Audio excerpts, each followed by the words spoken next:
Sean Fazende to talk all things Saints 2024 NFL Draft.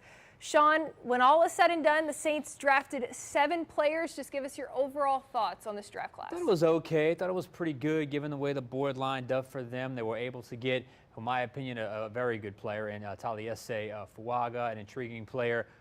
Could be a very good player in Kool-Aid McKinstry. And, of course, we saw what happened with Spencer Rattler. But, look, when you have 5 players drafted on day 3 beyond pick 150, it's very hard for me to think that all those guys are even going to make the roster, much less make an impact this year or any year. Even Dennis Allen said it when he came out, when he talked about day 3 prospects being developmental guys, back into the roster, depth, special teams, practice squad. So you got 5 of those. It's hard for me to get overly excited about the class big picture, but there are some intriguing options. So all in all, it was a pretty okay draft. And on night 1 in round 1, the Saints addressed arguably their most pressing need, an offensive tackle. They selected Taliesin Fuaga from Oregon State.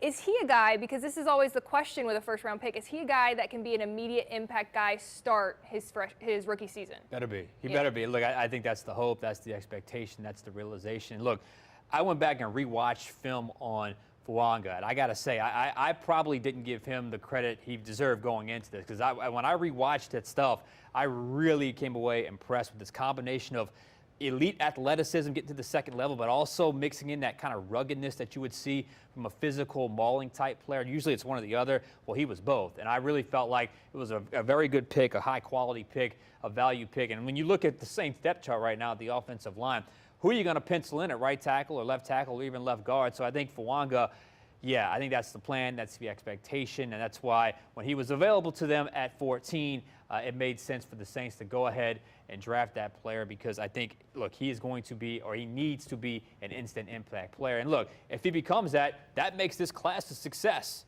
If you get an instant impact player that's a quality football player from day one, much like Ryan Ramczyk, much like Eric McCoy as a rookie, much like Jari Evans as a rookie back in 2006. They all stepped in day one. It wasn't too big for them, and they all performed, and they all had great careers. And on the second day, the Saints drafted a cornerback from the University of Alabama, Kool-Aid McKinstry.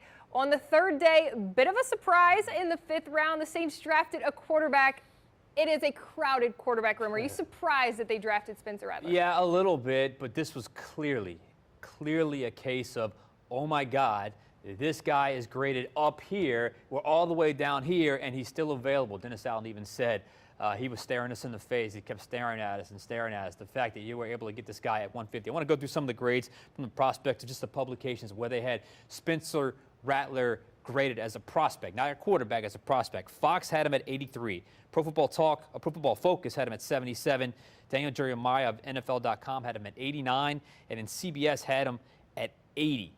And they got him at 150. That's incredible value. I don't know what the future holds with Spencer Rattler, if he's going to eventually be a starter. I know he's got some serious arm talent, and he's a guy that's been through a lot, but he's been very productive at college. But I think this was all a situation where the best player available was truly that, because in the 5th round, there was absolutely no way the Saints thought he would be there, and there he was. But you're right.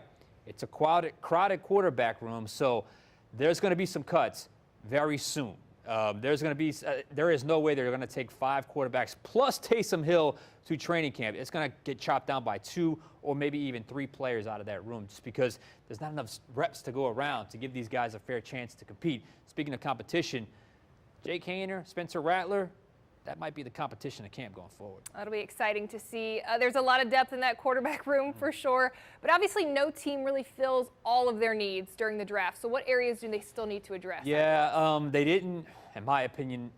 They could have added to the interior of the offensive line. They added another tackle late, but again, that's a late pick, their last pick. Again, you're talking about a practice squad fringe roster guy. You need someone that can make an impact along the interior of your offensive line. I think Nick Saldiveri could potentially develop into something. You got Ali Udoh, the veteran that signed this year. And look, Dennis Allen said they're not done adding up front. That totally makes sense.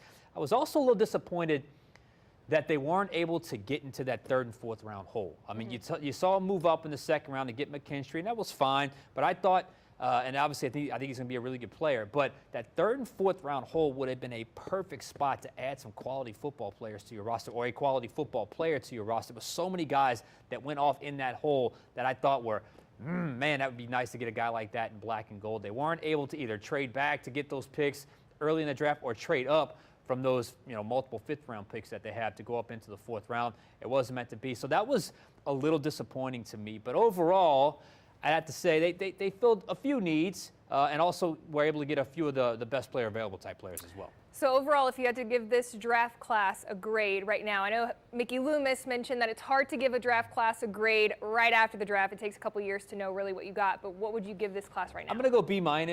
Look, Spencer Rattler intrigues me a little bit. I mean, you never know. You never know what could happen there. He's not going to be a starter this year, but, I want to see how he's going to do in camp. I think you got an instant starter in Taliesin Fuanga. I think McKinstry's going to get on the field, and I think that makes the Saints cornerback room one of the best cornerback rooms in all of football. But as I said, Madeline, when you have that many selections on day 3 after the middle of round 5, it's just hard for me to see all those guys making the roster. So I don't know where ultimately the impact's going to come outside of the guys that I named. Hopefully somebody surprises us. I think maybe you get a special teamer or two on the back end of that draft class. But overall, I'm going to give it a B- right now. All right, rookie minicamp will be here before we know it. Sean, thank you so much. All right, thank you.